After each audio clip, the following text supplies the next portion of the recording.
Hello and welcome to my channel, Duckpotatoes World. I am Mrs. Duckpotato, Katie, and you have stumbled across, either on accident or on purpose, Vlogmas Day 17.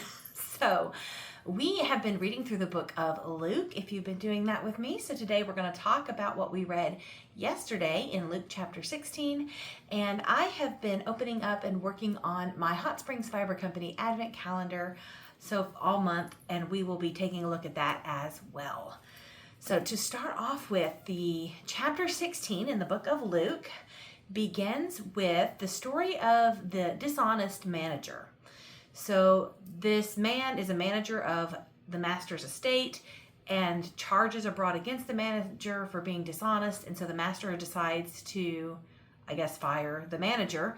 And the manager's like, oh my goodness, if I can't manage anymore, how am I going to make a living and what will I do? So he comes up with a plan to alter the debt of some of the master's debtors so that they owe less than they really do. And in this way, he's going to make friends so that when he's out of a job, he has some people who owe him favors, basically. And I don't really get,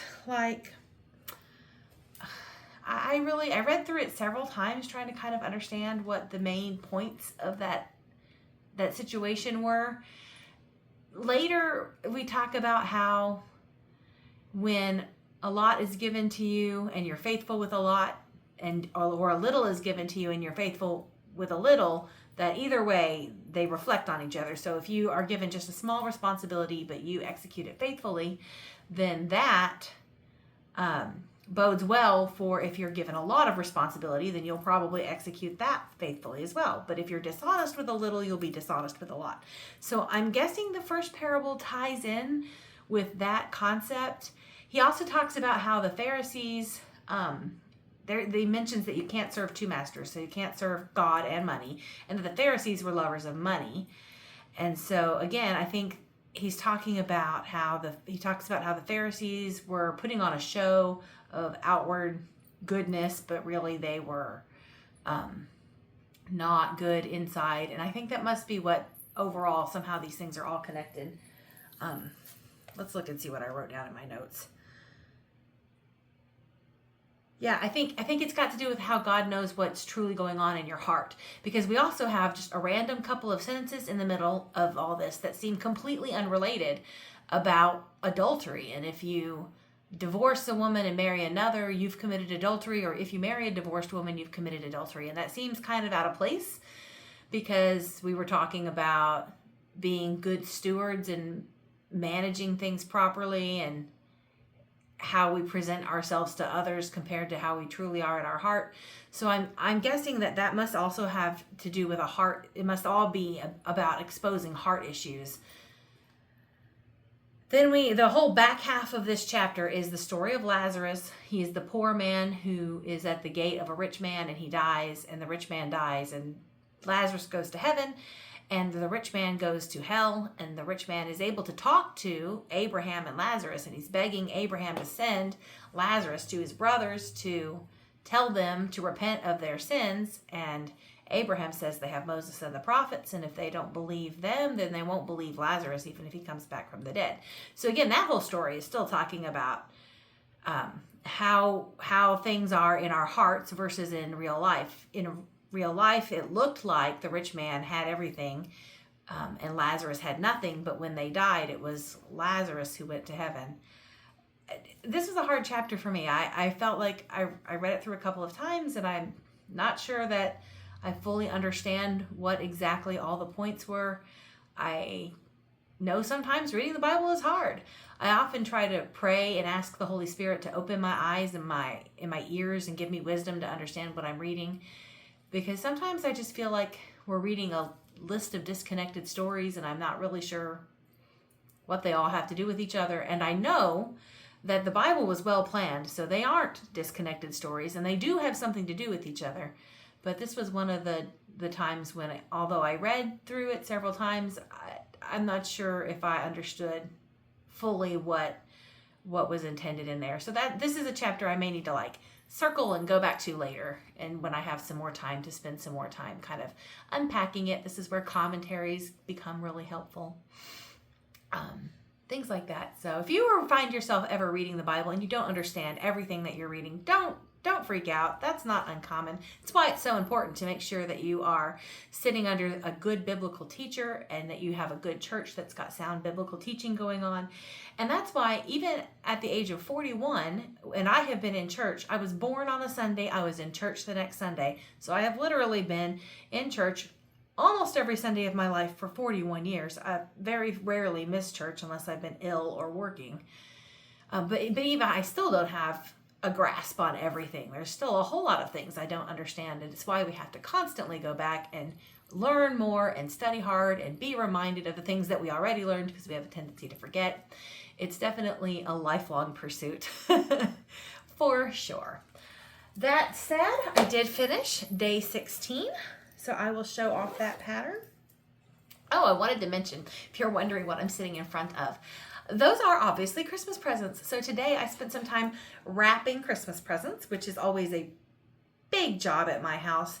There are 6 people that always live at my house, and occasionally we have more than that, depending on what's going on in our world. So for Christmas this year, we're actually going to have 8 people in our house. And so every one of those 8 people will get a stocking full of things that Santa Claus brings, because Santa Claus visits us. I have been very good this year.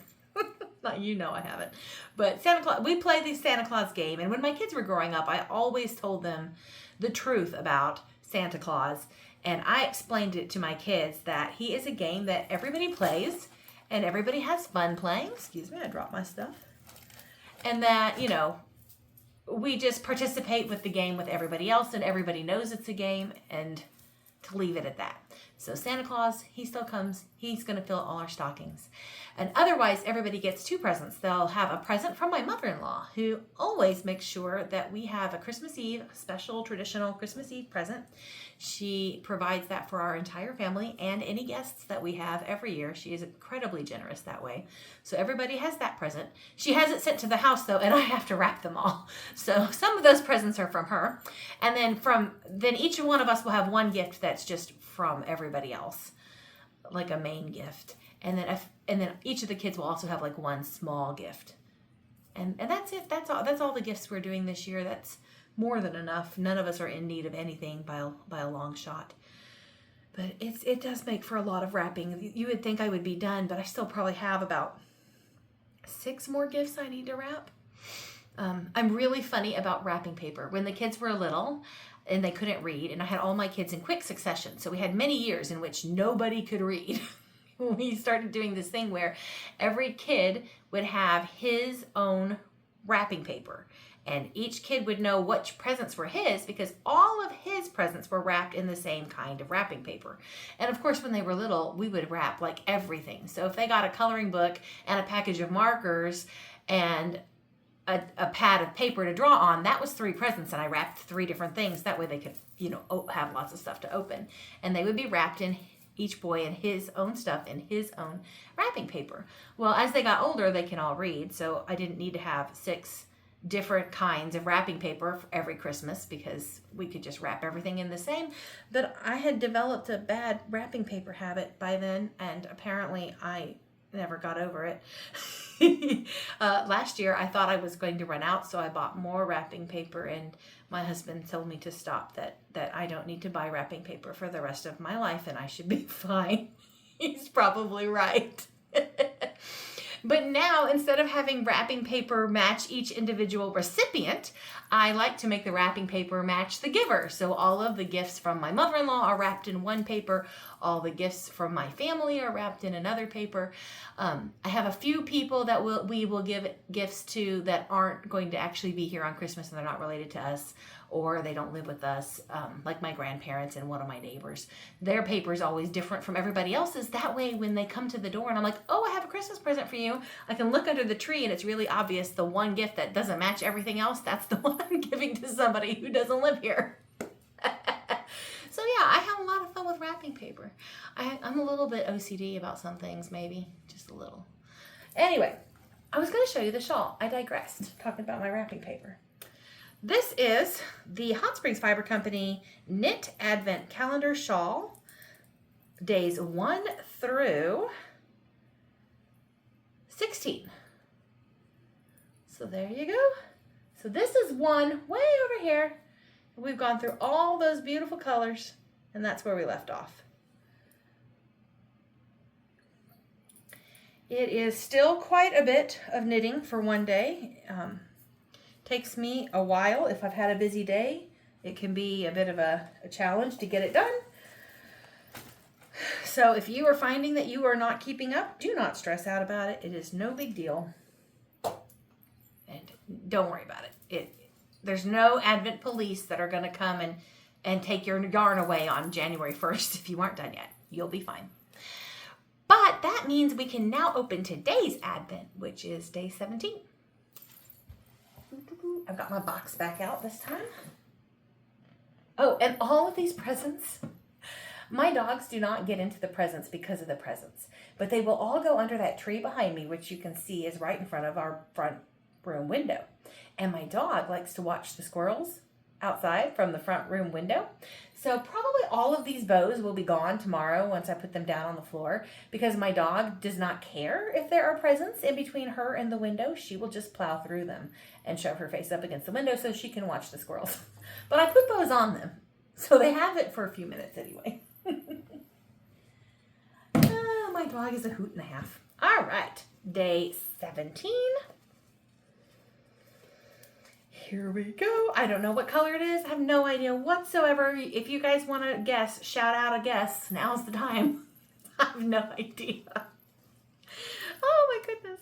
But I'm excited to see if I can get the thing open. Here we go. I don't know how she's tying those on, but whew, I have a little bit of trouble every day getting them open. All right. Here's the yarn. I feel it.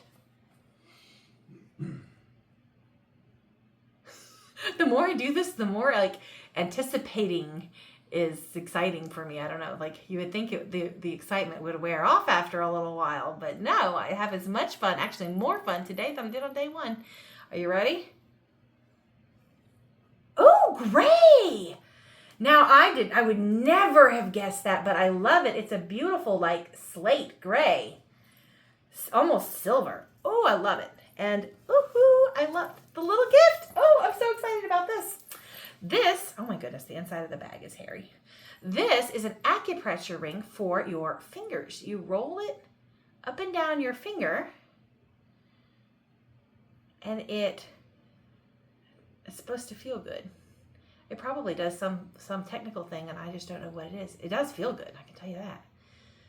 But you just roll it on all your fingers. Yay! I'm glad to have one of these. These are great. Feels really good on your thumb. But yeah, so that's what that is. It is a little acupressure ring for rolling on your fingers. Which after all the knitting we've been doing and crocheting, if you're doing a crochet project, oh, that feels really good. All right, guys. So today you're going to go off and read Luke chapter 17. And I will see you tomorrow, and we will talk about it, and we will open up day 18. Have a Merry Christmas.